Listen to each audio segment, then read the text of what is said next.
How to cancel a click and collect order from Woolworths Mobile.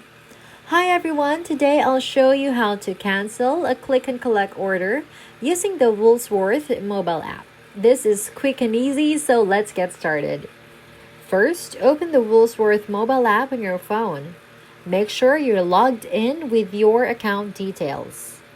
On the home screen, find and tap on the order section. This will show you all your recent click and collect purchases.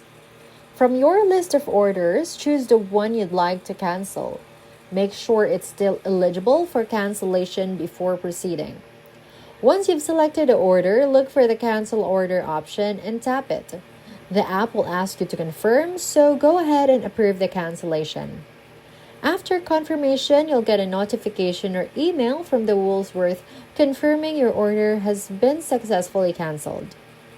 And that's it. You've successfully canceled your click and collect order through the Woolworths mobile app.